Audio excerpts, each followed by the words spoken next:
Welcome to Carbon Poker Training, presented by DragTheBar.com. I'm Owen Gaines, a professional poker player and coach, and in this video I'm going to show you a few pointers to help you out with your poker game. I've just deposited $400 at Carbon Poker, and I'm looking to play some No Limit Holdem. So I've opened Carbon Poker's lobby, and I'm looking for a table. The $400 deposit I just made is all the money I've decided to play with for a while. So I need to think about how I'm going to play with it.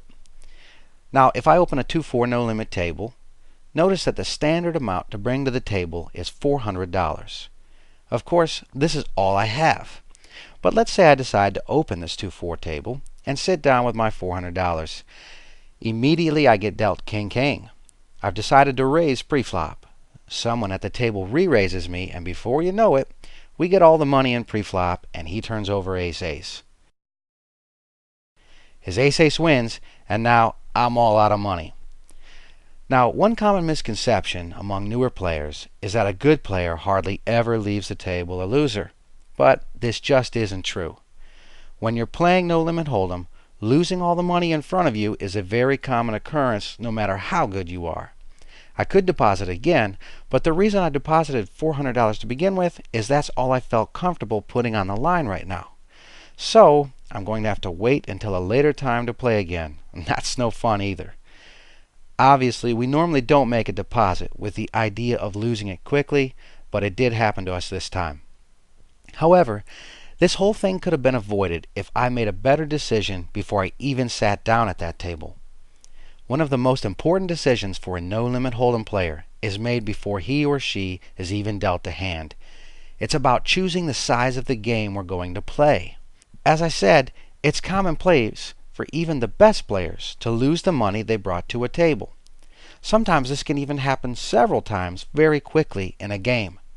So we need to think about these things and consider the size of the game we're going to play compared to how much money we're willing to wager. When I say size of the game, I'm talking about the size of the blinds. Now, when we open Carbon Poker, under the column heading Stakes, we see numbers like this: 2 cents, 4 cents, 5 cents, 10 cents, all the way down to $50, $100. Now, these numbers tell us the size of the blinds in that game. The first number is the size of the small blind, and the second number is the size of the big blind. So, if you're depositing money and hoping to play with it for a while, I've created a chart for you to give you some guidelines to decide what size game to play based on the amount of money you are willing to wager. Following these recommendations in this chart will help you get the most play out of your money. However, it's also going to take some discipline, which of course is the foundation for any sound gaming strategy. For example, let's say you deposited $600. So you look at this chart and wisely decided to open a 25-cent, 50-cent game. Now you play for a few hours and things just haven't gone well. You lost $300.